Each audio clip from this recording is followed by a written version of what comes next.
Hola, soy Asier Basterrechea y os doy la bienvenida a esta nueva edición del podcast Pulso Exponencial, en el que hablaremos de escalabilidad, exponencialidad y startups exponenciales en buena compañía. ¡Vamos a por ello!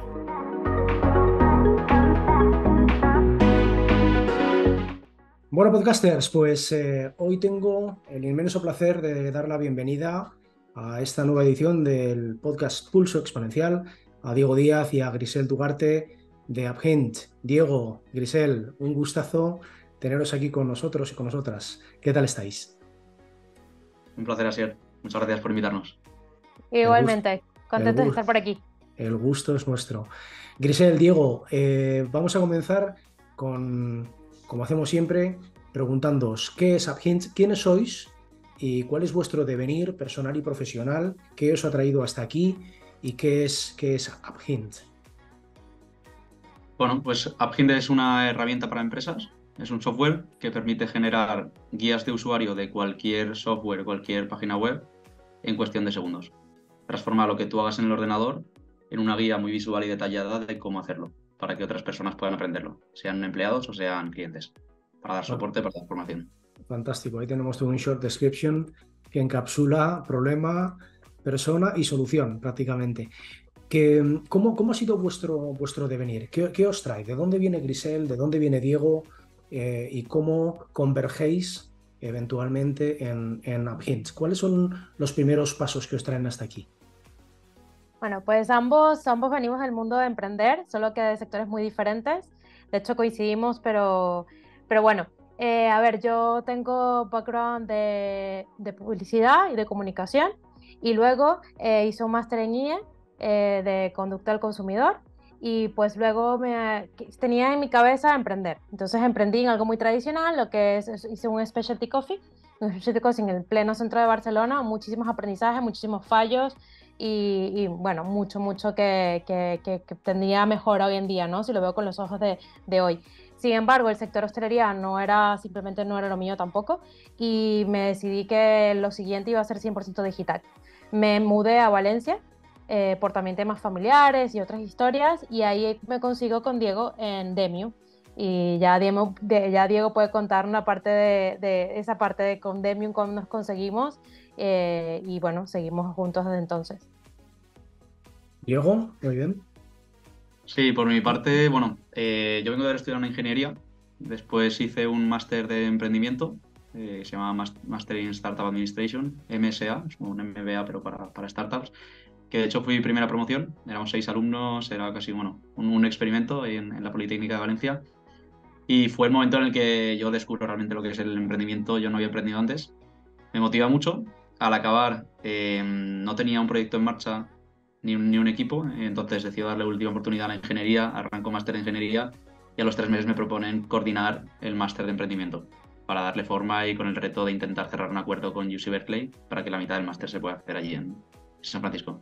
Entonces me dejo el máster de ingeniería, me meto a coordinar el máster de emprendimiento, conseguimos cerrar ese acuerdo, ahora la mitad del máster se puede hacer allí y allí es donde emprendo por primera vez.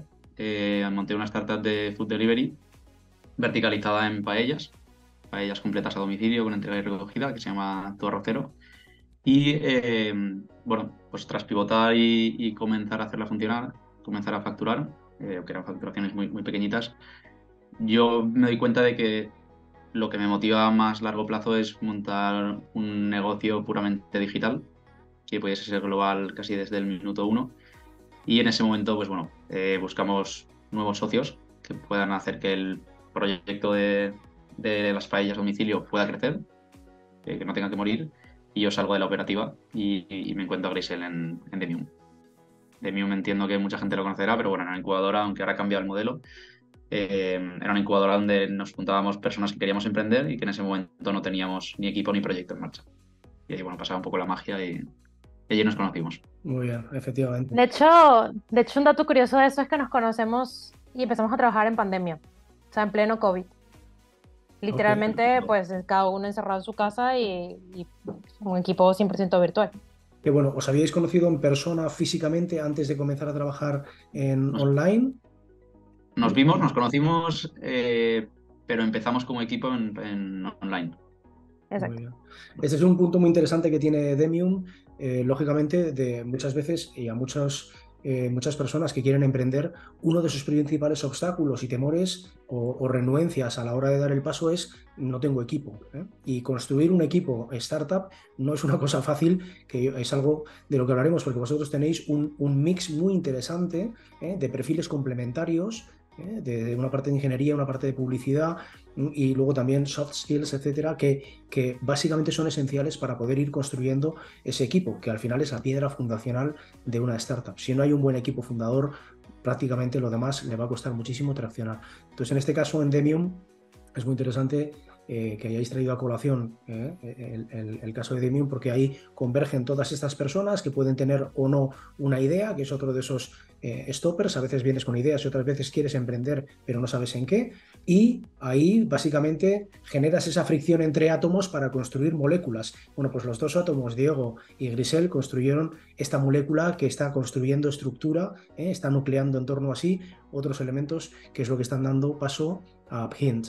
Muy, muy interesante y muy buena evolución. Hemos visto un pivotaje casi en ambos casos vital, o sea, no dentro ya de la propia startup, que seguro que dentro de AppHint pues habrá habido por lo menos iteraciones y habrá habido que ir moviendo cosas, pero desde luego desde el punto de vista vital de cómo monto un equipo más, perdón, un proyecto más offline, lo pivoto hacia algo más digital, en ambos casos además, en sectores diversos.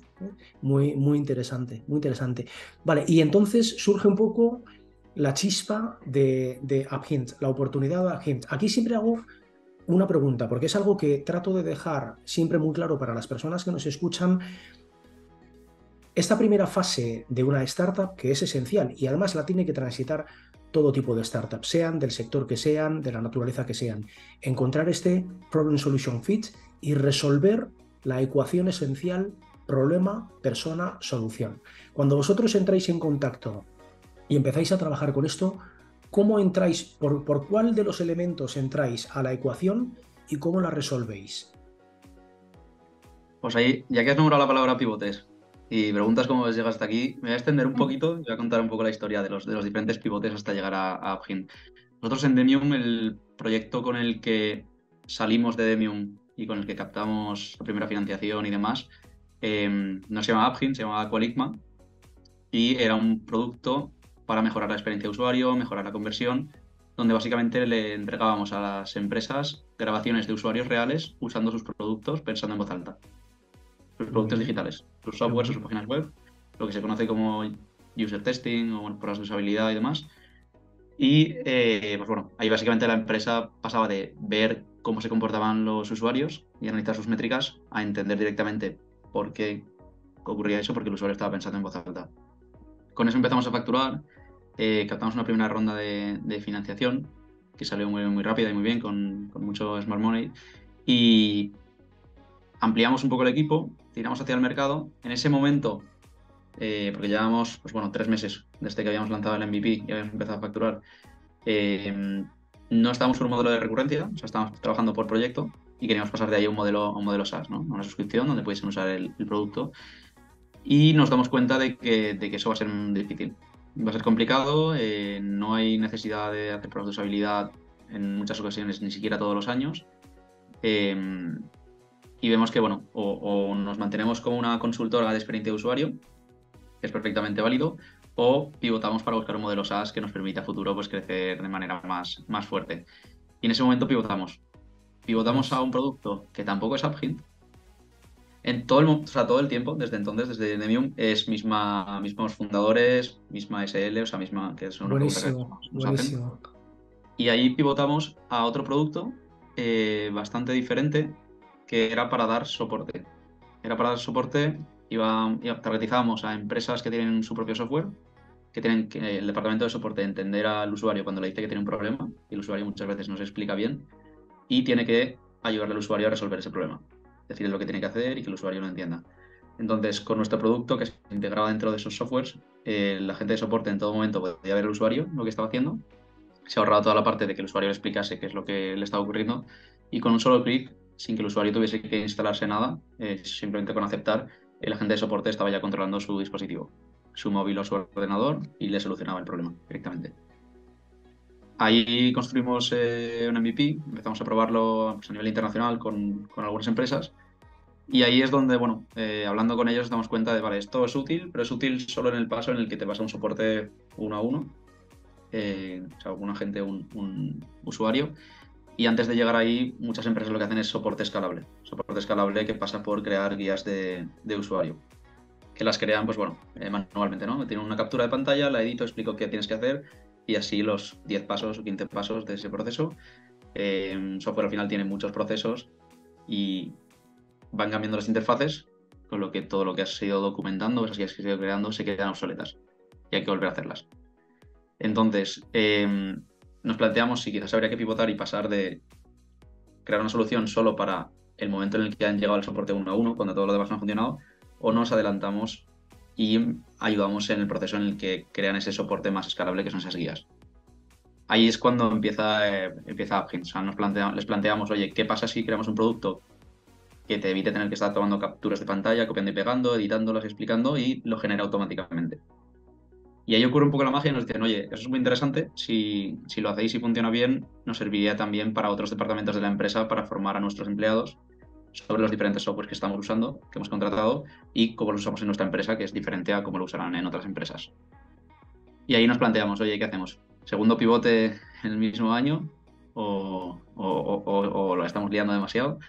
Entonces lo primero que hacemos es intentar validar. Nos sentamos, fueron 56 empresas en 6 días, o sea, reunión con 56 empresas en 6 días. Eso ahora Eso no fue lo intenso. conseguimos. No sé cómo lo hicimos en ese momento, pero ahora no lo conseguimos. Y ahí ya, pues bueno, se fueron repitiendo varias empresas que le veían bastante interés y hablamos con los socios, con los inversores y demás y decidimos pivotar hacia AppHint. Bravísimo, espectacular. Aquí hay varias Esos cosas. días, Sí, esos dale. días fueron inolvidables. O sea, todavía lo recuerdo y digo, oh Dios, nos metimos en un coworking y fue focus time. Yo creo que trabajamos como unos locos, rollo, no sé, 24 horas casi, no sé cuánto era, pero era una locura. Pero bueno, conseguimos validar lo que creíamos que teníamos entre manos antes de irnos otra vez a desarrollar sin tenerlo tan seguro. Espectacular. Y luego te das cuenta de que, bueno, que pensabas que tenías todo muy validado y tal, y luego te das cuenta de que, bueno, ya cuando metes Tampoco. a Sí. ver quién tiene que pagar, quién no tiene que pagar, etcétera, que luego sí eso comentaremos.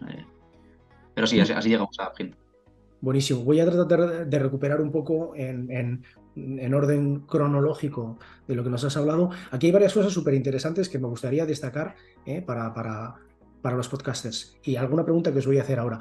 Primero, ha habido dos tipos de pivotajes en este caso. Uno de ellos en el que básicamente buscando esa escalabilidad del negocio veis que hay una limitación, que quizás se podría haber evolucionado ese producto o servicio o no, pero veis que hay una limitación clara para poderlo escalar y que frente a, bueno, quedarnos como una empresa que puede crecer de manera lineal, que puede ser perfectamente viable, puede ser perfectamente rentable, pero que básicamente va a tener esa escalabilidad limitada, lógicamente dais ese salto, ese pivotaje hacia buscar algo que tenga una escalabilidad mayor, eventualmente una escalabilidad exponencial. ¿Okay?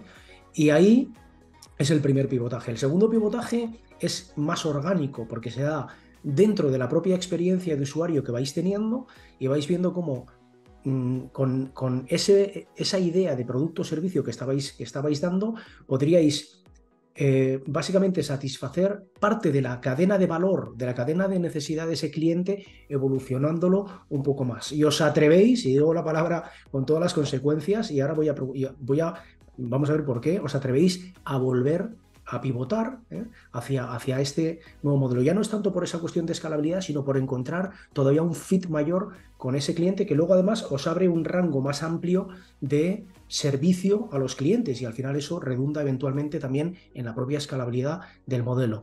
La pregunta aquí, primero bravo por el valor, ¿ok? La pregunta es, ¿ya teníais inversores, capitalistas en todo este proceso? ¿Cómo fue la relación con ellos? Y esto lo digo por una cuestión muy importante. A veces tenemos la tesitura de ir con más bootstrapping, una startup camello, para poder ir buscando ese fit que encaje con el mercado y no estar tan constreñidos por a veces las decisiones de los inversores, que muchas veces no siempre acompañan o no siempre ven con buenos ojos ese pivotaje que en muchas ocasiones es natural a las startups. ¿Cómo fue vuestro caso? ¿Os apoyaron? ¿Os miraron como diciendo ¿a dónde vais otra vez? ¿Cuál fue esa experiencia? ¿Y cómo la gestionasteis? Pues mira, sí, esto es algo que me sorprendió bastante. O sea, veníamos de hacer una ronda y a los 2 meses, 3 meses, vemos que, oye, esto no nos va a llevar donde queremos, creemos que hay que pivotar. Y bueno, vamos a hablar con los inversores y digo, verás tú que nos van a meter una buena bronca o nos van a poner muy en duda el por qué hay que pivotar, va a haber que justificarlo muy bien, voy a preparar una presentación de por qué hemos descubierto tal. Y hablo con el primero de ellos y me dicen, Diego, ni un minuto más en explicarme que vais a pivotar, o sea, por qué vais a pivotar, porque me queda clarísimo y es normal o sea, es lo que deberían de hacer las startups en etapas iniciales, es muy difícil que a la primera aciertes y no prepares ninguna presentación para todos los inversores, simplemente, o sea, de por qué vais a pivotar, sino que prepárala si quieres o ponte a pensar ya qué es lo que vais a hacer ahora, hacia dónde vais a ir y esa tiene que ser tu preocupación. Y los inversores nos lo agradecieron. Dijeron, gracias por verlo ahora, que queda bastante runway, que tenéis posibilidades de pivotar, de llevarlo a cabo. Y no, como suele ocurrir muchas veces, intentar pivotar cuando te queda un mes de caja y muchas veces no lo consigues. Entonces, yo pensaba que iba a ser difícil y fue por su parte un gracias y además fue gracias y además vais a dar una charla en la aceleradora de que esto es lo que se debería hacer en etapas iniciales. En ese sentido, es que con estos inversores la verdad es que yo me quito el sombrero, o sea, ha ido muy bien siempre. En el segundo pivote, lo mismo. Lo mismo. O sea, es que cuando son inversores que saben lo que es una startup en fase inicial y que eso es importante. Claro, Ahí si está. tú no entiendes, dices, ostras, vale, ahora va a cambiar todo, qué mal. Bueno, es que tiene que cambiar, ¿no? O sea, Ahí no está. vas a acertar a la primera. Ahí está. Así que Muchas fue veces muy bien. hablamos de ese smart money y a veces bueno, se asocia al hecho de que determinado inversor provenga de un sector en el cual nosotros estamos o tenga un conocimiento vertical específico y por eso es smart y por eso nos va a ayudar. Yo creo que además de smart tiene que ser wise, o por lo menos tiene que ser experienced money en el sentido de la inversión, porque es muy común, extremadamente común, que en situaciones como la vuestra los inversores se te pongan de uñas y entonces tienes una presión adicional generada, porque aparte de que dices, bueno, estaré haciendo lo correcto, y esto yo lo he vivido también en primera persona, y dices, estaré haciendo lo correcto, y si no, además tienes o un pool de inversores que probablemente la decisión es tuya o vuestra, porque tenéis la mayoría de las stakes, o sea, del equity, pero lógicamente han confiado su dinero en ti y tú no quieres tomar decisiones unilaterales, y quieres involucrarles.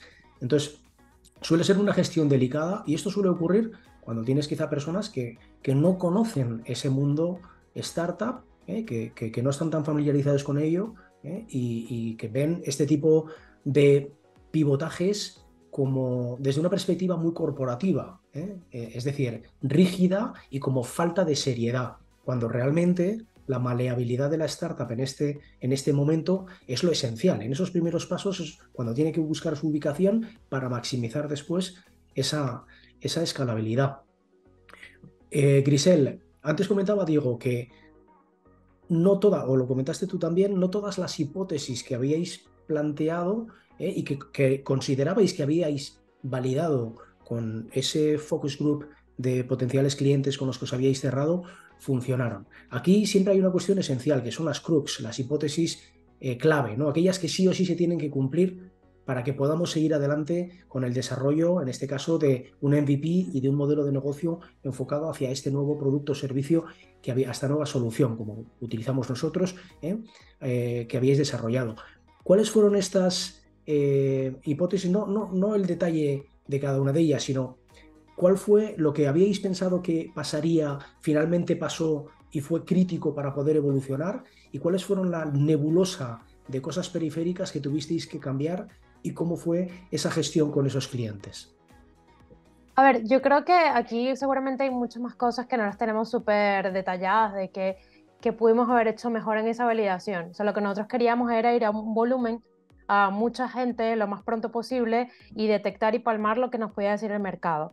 ¿Qué pasa? Que es verdad que siempre de toda esa gente con la que te reúnes, puede haber mucha gente muy emocional también. Puede haber mucha gente, sí, me encanta, esto es fabuloso. De hecho, nos pasó con una. Esto es fabuloso, es lo máximo, ya, o sea, me avisan y yo lo compro. Perfecto. Vamos, no sé qué, luego regresas. No, espérate, ¿cuánto vale?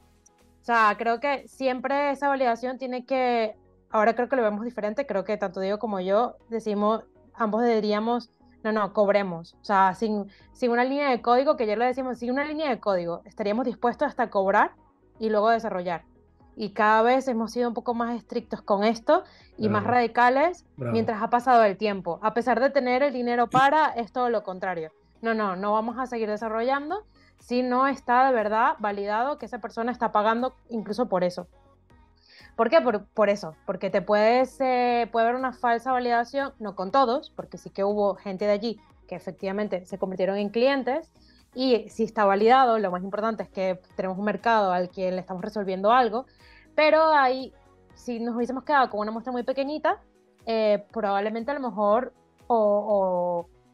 te sorprendes luego, vale, déjame llamar a toda esta gente que está aquí en un sí rotundo y resulta que no es un sí, no es un verde, es un amarillo y espérate que esto tiene que pasar por la validación de un supervisor, vale, entonces a lo mejor el cierre de venta no es tan rápido como creíamos, entonces a lo mejor ya no somos tan... Hay muchas cosas que se empiezan a aparecer y te cambia la perspectiva de lo que tú creías validado de un inicio en Totalmente. precio, en punto de cierre, en fórmula de venta, en rapidez, en muchas cosas. Totalmente. De hecho, es absolutamente esencial cuando estamos tratando de encontrar esos early adopters, que tiene mucho más de lo que parece, esos early adopters, y tiene mucho juego, y hay que discriminar después luego mucho entre ellos para encontrar ese filamento de clientes a través del cual penetrar y comenzar a escalar, comenzar a hacer cruzar el abismo que se dice, llegar al mercado masivo. Pero ese early adopter básicamente tiene que ser alguien que esté dispuesto a pagar por ello y que lo pueda hacer. Y incluso, en este caso, que pueda tener la decisión para pagar por ello, porque hechos son amores y no buenas razones, ¿no? O como dicen los americanos, money talks, bullshit walks. No, no, money walks, bullshit talks. ¿Ok? Que la, Exacto. la pasta cuenta en este caso, ¿no? Luego hay una cosa interesante. Dentro de todos este pool, este abanico de potenciales clientes, lo que suele ocurrir, y no sé cuál fue vuestro caso, ahora nos lo contaréis, lo que suele ocurrir es que te empiezan a tirar, es como Saturno devorando a sus hijos, porque al final de todos estos clientes tú tienes una solución muy concreta, más o menos, que es el cuchillo que va a cortar en el mercado. Y todos ellos quieren esa solución, pero también quieren otros elementos adicionales que te inducen o que te llevan a empezar a convertir ese cuchillo a veces en una navaja suiza, que no le vale a nadie. ¿Cómo vivisteis esto y cómo os disciplinasteis? Porque es casi una cuestión de disciplina y de mucha claridad mental para identificar al cliente que divergía menos de lo que vosotras teníais y que os iba a acompañar mejor para penetrar y luego ya se abrirá. ¿Cómo fue esto? Ahí yo creo que va a ser un poco particular nuestro caso, porque tenemos una herramienta bastante transversal. Al final genera guías de uso, pues, de cualquier software, independientemente. O sea, no teníamos que escoger, oye, va a hacerlo primero de este software o de este otro. O sea, ya de entrada sería para todos y para muchos casos de uso. Formación interna, formación externa, para muchos departamentos. Entonces, el core en sí, a priori servía para todos. Que no quiere decir que a todos les aporte el mismo valor. Eso es parte del reto que estamos ahora también resolviendo. Sí que hubo alguna decisión que hemos tomado. Oye, que el producto también haga esto, sí o no. Incluso algo que se repetía bastante, que es, oye, y además de generar esta guía con esas capturas ya editadas y bien explicado, ¿entregáis también el vídeo? Pues, y se repetía. O sea, bastante gente preguntaba, incluso también preguntaban hoy, algunos, si vídeo también hacemos. Hasta ahora la decisión ha sido que no. Yo no sé en el futuro si lo haremos o no lo haremos. Pero ahí, por ejemplo, no sé si es exactamente la respuesta a la pregunta que has hecho, pero bueno, nos mantuvimos firme y dijimos, oye, el producto lo que hace son las guías de usuario, que es lo que en todas las empresas cuando lo están haciendo a mano. Vídeos lo pueden hacer ya con muchas herramientas. Vamos a facilitar que esos vídeos pues quizás sí que se puedan incrustar en nuestras guías, etcétera. Pero ahí sí que nos mantuvimos firmes. Y quitando de eso, no tuvimos que decidir tanto respecto al producto porque hasta hoy, eso es otro melón, nos hemos mantenido con producto más horizontal. O sea, aquí hay dos planteamientos. O me cierro a un target y le soluciono más problemas alrededor del que ya estamos solucionando, o, o escojo este mismo problema y se lo soluciono a Correcto, diferentes targets. Hasta ahora, el planteamiento es el segundo. Nos correcto. mantenemos en este problema concreto y vamos a por diferentes targets. Y ahí es donde estamos aprendiendo. Oye, ¿quién es el target que más problema tiene, que paga? Y estamos en ese proceso. Muy bien. Es un enfoque al final estratégico y yo lo pongo como es una matriz realmente, ¿no? Tú puedes ir a una cosa muy cross que puede ser laminar, es decir, satisfaces una necesidad más o menos no profunda, no muy vertical de ese cliente, pero es de muchos clientes. Es una lámina muy amplia. O puedes enfocarte en un elemento muy vertical de un colectivo muy concreto de clientes, ¿no? Al final es una cuestión del área debajo de la curva. Cuando tú partes de aquí, puedes barrer y empezar a gestionar elementos verticales y puedes barrer más área debajo de la curva. Esto lógicamente ya forma parte de vuestra alta estrategia corporativa que la iréis desarrollando, ¿eh? Muy interesante. Hemos encontrado un solution market fit, es decir, tenemos clientes dispuestos a comprar nuestra solución y a pagar por ella, ¿eh? Absolutamente imprescindible, como dice Grisel, y si no hay dinero, el oso no baila. Tenemos eso, encontramos nuestro Solution Market Fit. Y a partir de aquí empieza a haber, me imagino, habéis experimentado ese movimiento, esa atracción de la empresa. La cosa empieza a acelerarse. Empezamos a entrar de una manera a veces menos consciente, pero en ese proceso de escalado, en ese proceso de crecimiento. Y aquí normalmente lo que suele ocurrir en prácticamente el 100% de las startups, incluyendo en las que yo también he estado y estoy, que muchas veces enfocamos en esa parte en la dimensión negocio. De negocio de las 4 dimensiones organizacionales: cultura, negocio, organización y personas, y procesos y sistemas. Vamos a la de negocio, es decir, a entender muy bien al cliente, sus problemas, sus dolores, a darle una solución que sea deseable, preferible, una solución efectiva, y luego, lógicamente, a empezar a parametrizar todos los elementos de la solución, trasladar esas operaciones a procesos y sistematizarlas. Y generamos una figura típica de rombo. Normalmente lo que solemos dejar menos trabajado suele ser la parte personas, talento, a la hora del crecimiento, y la parte cultura. Y luego también elementos de la parte de procesos y sistemas. ¿Esto os ha pasado a vosotros también? Es decir, ¿estáis viendo que ahora en el proceso de escalado hay que empezar a circularizar, a hacer una esfera de todo que no tenga ángulos la empresa, empezar a trabajar toda la parte de talento, integrar talento de valor, y cómo eso te lleva a tener una cultura corporativa consolidada, coherente, para poder trabajar ese talento de manera armonizada, y todo ese proceso? Hemos pasado de ese foco tan potente en el producto, en la solución, que al final es lo que garantiza nuestra supervivencia, la solución y el cliente, a ahora empezar a construir empresa, a generar capas para poder construir la corporación. ¿Cómo está siendo ese proceso en el que entiendo estáis ahora? A ver, yo creo que en cuanto a talento también tenemos historias, entonces creo que ahí pudiésemos contar también algo que, o sea, yo creo que hay momentos, hay etapas, hay momentos para todo, ¿no?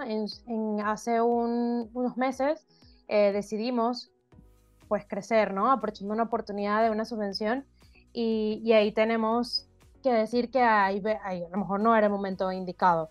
Entonces, quizás se puede alargar un poco más el hecho de ingresar talento porque quieres aprovechar una oportunidad, o porque, o sea, el talento hay que tomarlo con mucha pinza. ¿Por qué? Porque también te va a robar tiempo. Si quieres hacer las cosas bien, esa persona que entra necesita una formación. De hecho, nosotros nuestro producto ayuda a esa formación, ¿no? No puedes dejar a una persona ni sola. Y hay gente muy valiosa que va a entrar con ganas de aportar, pero hay veces que no encajas por momentos, y muchísimo más en el mundo startup, donde todo ocurre tan rápido, donde en cuestión de meses a lo mejor ese perfil ya no lo necesitas. Y es una realidad. Entonces a veces puede llegar a ser duro dejar ir a personas muy valiosas, que no es por un tema de encaje personal, no es un tema de talento individual, sino es un tema de ya no estamos en el momentum para que tú puedas seguir en esta estructura. Entonces yo creo que en talento también lo vemos con otras perspectivas y aprendimos muchísimo. Fue, digamos, un error del que sacamos también aprendizaje. Y ahí seguro que Diego también tendrá mucho que contar. Sí, sí, sí. O sea, como comentaba Grisel, bueno, el talento es un mundo. Nosotros hemos tenido momentos en los que hemos sido más y hemos sido menos en la compañía. O sea, no todo el tiempo hemos sido de menos a más. Es decir, ahora somos menos personas en el equipo que hace 6 meses. Y viene también ligado a una decisión que se tuvo que tomar. Nosotros, a ver, vuelvo un poco para atrás, desde que lanzamos el producto, sacamos el MVP, sacamos la beta.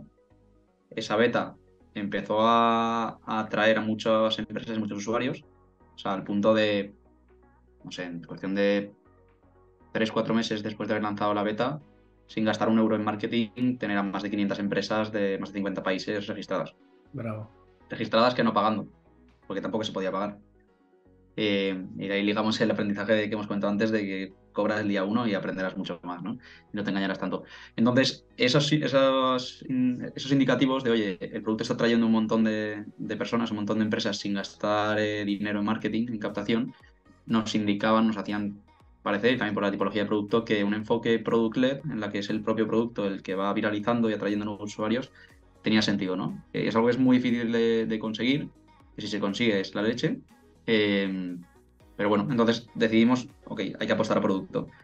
Ampliamos el equipo en torno a producto, decidimos invertir en producto y tras unos cuantos meses, bueno, lanzamos plan de pago, empezaron los primeros clientes, también hay temas ahí de modelo de negocio que hemos cambiado bastante, de precios, etcétera.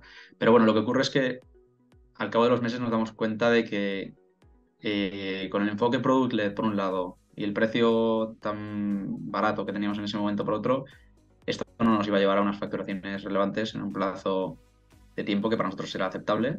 Luego también pues tenemos financiación externa, habría en algún momento que captar nueva. Y hay un momento donde decimos, oye, hay que cambiar el enfoque. La prioridad ahora mismo no es invertir en productos, la prioridad es pasar a vender y a facturar más, donde entran pues, bueno, subidas de precios, cambio de modelo y cambio de inversión en recursos, de invertir mucho en producto a invertir mucho menos para que las ventas vayan por delante y sean las que te ayuden a no engañarte y a construir lo que de verdad va a pagar tu cliente. Y en ese momento, por ejemplo, tenemos que tomar la dura decisión de pivotar de product-led a sales-led, a ventas, y la estructura de equipo no acompañaba. También porque esa decisión, si no la hubiésemos tomado, la compañía, o sea, había runway, podíamos aguantar, pero probablemente en algunos momentos se hubiese muerto la compañía, ¿no? Entonces la decisión había que tomarla, no fue fácil, y ahí impactó el tener que bajar en personas, en equipo. Ahora estamos en un punto en el que probablemente tengamos que empezar dentro de poco a ir ampliando. No nos queremos volver locos, también ligado a lo que ha dicho Grisel, que al final las cosas cambian rápido. En 6 meses, claro, no es que te contrato y en 6 meses no te voy a necesitar, no, es que te contrato y en 6 meses he aprendido ciertas cosas que no sabía y eso me obliga a que ese rol ya no tenga sentido. Y ahí pueden pasar dos cosas, o lo reubicas, en el mejor de los casos, o no puede continuar. Tenemos casos de una persona que se ha reubicado, que ha cambiado a diferentes departamentos y está funcionando bien. Sí. Este es uno de los puntos más sensibles, porque lógicamente toca partes también humanas, emocionales, pero la cuestión es así, la startup es una criatura que básicamente tú tienes que velar por ella y no es que tú planifiques ex ante que te voy a contratar durante un tiempo determinado y lo puedas manifestar así, que estaría fantásticamente bien. Es que simplemente la vida cambia, las necesidades de la startup cambian y tienes que recomponer o reestructurar y a veces eso implica eso, pues dejar ir a personas con las que además incluso tienes igual una afinidad personal, pero es que la necesidad de la startup ya no es esa, ¿no? Y a veces se dan elementos acordeón, efectos acordeón de crecimiento y decrecimiento de la plantilla. Y esto es consustancial a la vida de una startup. Ahí, por ejemplo, eh, ¿cómo entendéis, que la cultura empresarial, vuestros principios, valores, vuestro propósito superior pueden ayudaros a empezar a homogeneizar, porque en un principio lo que vemos es esa necesidad más, digamos, más técnica, ¿eh? Pero luego, lógicamente, tenemos que empezar a amalgamar a toda esa gente que va creciendo, porque vamos a escalar, vamos a internacionalizar y ya tenemos que empezar a tener esa visión proyectiva, ¿eh? ¿Y cómo veis estos elementos de principios y valores, la misión, la visión, el propósito superior, que es ese atributo cero, de exponencialidad? ¿Cómo lo estáis enfocando? Vale, a ver, yo sí creo que es esencial, es algo que también hemos hablado como fundadores desde un inicio, hemos tenido momentos de incluso irnos a cafeterías para estar en otro ambiente y decir, vale, ¿para qué nacemos? ¿Qué queremos continuar? O sea, todo, ¿no? Y sobre todo es muy importante que esté bien desde la base, es muy, muy importante para que eso se pueda transmitir a pues, las personas que nos acompañan. Y yo creo que la principal ha sido transparencia, o sea, creo que con la gente hemos intentado ser siempre muy, muy honestos y muy directos en lo que ha ido pasando. Creo que no todo se ha quedado en el equipo fundador, sino que las personas que nos siguen acompañando creo que han visto errores y hemos estado en salas diciendo, mira, nos hemos equivocado en esto, vamos a tener que hacer esto, y eso nos han agradecido. Y yo creo que eso se nota incluso en las personas que se han ido, tener que darles un hasta luego o un adiós, pero gente que todavía hasta hace muy poco nos reunimos y nos podemos ver las caras. O sea, no ha sido una ruptura, no han sido rupturas forzosas de me voy y no quiero saber nada de Uphinto del equipo fundador. De hecho, la mayoría, tenemos gente que casi que lloraba, es que yo quisiera volver y entienden la situación, ¿no? Porque creo que ayuda mucho la honestidad y decir, mira, aquí también somos humanos y no pasó esto y ahora mismo tenemos que prescindir de tu figura y eso ayuda mucho. Yo creo que la honestidad siempre la teníamos puesta allí, y obviamente la parte tecnológica y si creemos fundamental, ahora mismo el hecho de que dentro de poco tengamos que ingresar personas, tendremos que hacer, pues sentarnos y preparar un onboarding y preparar una cantidad de cosas, preparar varios hints para que la gente sepa cómo utilizar nuestras herramientas, valga, obviamente utilizar nuestro propio producto y asegurarnos que se mantiene y que no nos perdemos por un crecimiento, que es lo que a veces pasa en muchas startups. Muy bien. Brevemente, porque vamos a ir entrando ya poco a poco en el final de este podcast. Pero antes de hacer este summary que hacemos siempre, con los do's and don'ts, os pregunto, ¿cómo es el escenario de Uphint en los próximos, no voy a decir 12 meses, en los próximos 6, hasta junio, julio del año que viene? ¿Qué tenéis por delante?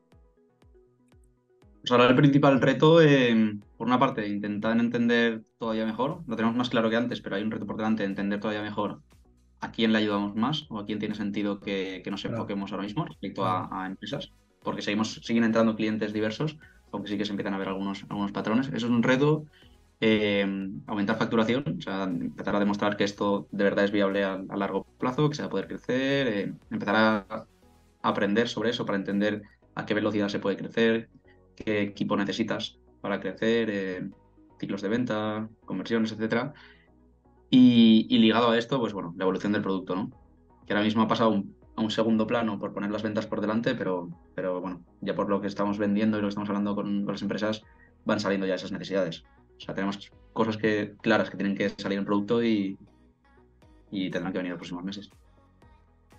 Grisel, Sí, yo, a ver, estoy de acuerdo con lo que ha dicho. En cuanto a producto, en algún momento habrá que retomarlo un poquito. Siempre sabemos que tiene mejoras, cosas que nos piden y cosas que incluso uno, él dice, bueno, esto, pero no puedes abarcar todo y había que concentrarnos en ventas y estamos en ello. Estamos muy volcados en conseguir esos clientes claves y cada vez un poquito más grandes y que nos retan a seguir. muy bien. Fantástico. Pues vamos a entrar en la parte final, donde siempre tratamos de dejar unas impresiones retinales, a las personas que nos escuchan, con los do's and don'ts, que los aciertos y errores, lo que enfócate en hacer esto, enfócate en no hacer esto. ¿Cuáles son los aprendizajes de Diego y Grisel, de la propia Uphint, que os gustaría trasladar a la gente? Vale, bueno, voy a ir ligando, voy a ir saltando a lo mejor de uno a otro. yo creo que un error que hemos cometido, se comete mucho y seguro que seguimos cometiendo en cierta medida, es no validar bien, no validar correctamente todas las hipótesis que se tienen que cumplir. Ligado a esto, pues si empiezas a cobrar desde el inicio vas a poder validar mucho mejor y te vas a engañar menos. Y o sea, eso, por la parte de los errores, acierto, pues que bueno, cuando nos hemos dado cuenta de que había que cambiar, hemos pivotado. Si no hubiésemos pivotado, nos habríamos muerto, ¿no? Esos son algunos y no sé si Grisel quiere complementar. Sí, a ver, yo creo que justamente la pivotal creo que es lo más acertado que hemos hecho. O sea, no te enamores nunca de una idea. Es muy normal, es como un hijo, ¿no? Y te enamoras, ay, qué emoción, lo estoy viendo crecer y da igual los meses, es mejor cambiar a tiempo y creo que eso lo hemos hecho bien. Y cosas que eso es alguna otra cosa, pues a lo mejor lo que comentaba de talento, eh, tener mucho ojo porque con las personas que entran y ser siempre muy transparentes, que lo comentábamos ahora hace unos minutos atrás, creo que es muy, muy importante que siempre sepan en qué etapa están y que están entrando en una startup. O sea, nosotros somos súper claros con esto, pero sin embargo, decírselo 20 veces en el proceso de selección, que no están entrando a una empresa convencional y que es una aventura en la que se tienen que sumar con las mismas ganas que casi que nosotros para vernos crecer y ser parte de esto. Luego también creo que es bastante importante, si vas a captar financiación, escoger muy bien a los inversores. O sea, ese smart money que aporten más que el capital y no solo que aporten más, sino que cuando haya ciertos momentos no te vayan a restar, no se te vayan a poner en contra porque no entienden lo que está pasando. Totalmente. Ahí la verdad es que hemos tenido bastante suerte o hemos hecho bien los deberes de escoger bien a los compañeros de viaje. Ambas, Y muchas luego, veces. sí, y otra decisión que ha sido clave para nosotros, pues bueno, cambiar ese enfoque de product-led a sales-led ha sido algo más particular nuestro, pero por si alguna empresa se encuentra en esta situación, que de hecho estamos hablando con algunos compañeros que también estaban ahora un poco en ese proceso de decidir si cambian o no cambian, para nosotros ha sido clave. Se aprende mucho más. En el sales-led hay productos que tienen mucho sentido que sean product-led desde el principio. Este producto puede ser product-led, pero es difícil. Es difícil hacerlo funcional desde el principio, requiere mucho más capital. Entonces, bueno, es un poco particular en nuestro caso, pero sí que ha sido un acierto cambiar. Y una cosa que yo sumaría y que es muy evidente, pero de verdad, hablar mucho con el cliente. O sea, siempre decimos 15 minutos, ni siquiera 5 minutos hablando con directamente con un cliente ideal o incluso alguien que crees ideal, te das cuenta, aprendes mucho más que estar detrás de una página web tratando de cambiar un headline o haciendo un vídeo muy chulo y ver qué pasa. O sea, ahí los resultados pueden ser muy largoplacistas y ya veremos y no sabes porque no estás viendo la cara, las reacciones o la voz. Y cuando entras a una videollamada y hablas de verdad con la gente o estás en teléfono y con 2, 3 preguntas te das cuenta y de verdad tienes el tono del mercado. Y ahí se aprende mucho, mucho más. De allí a que el sales-led a veces pues te puede dar sus sorpresas positivas o negativas dependiendo del producto, claramente. Bravísimo, bravísimo, espectacular. Pues Diego Díaz, Grisel Dugarte de AppHint, ha sido un absoluto placer teneros aquí en esta edición de Pulso Exponencial. Yo creo que hay perlas de aprendizajes espectaculares para todas las personas que nos siguen y que estén o emprendiendo o en vías de hacerlo. Y auguro enormes éxitos en el futuro próximo y espero ser parte de ello o estar muy cerca de ello. Un abrazo Muchísimas gracias fortísimo. por el tiempo y la oportunidad de estar aquí. Un fuerte Así que abrazo. muchas gracias. Chao, Un chao. abrazo.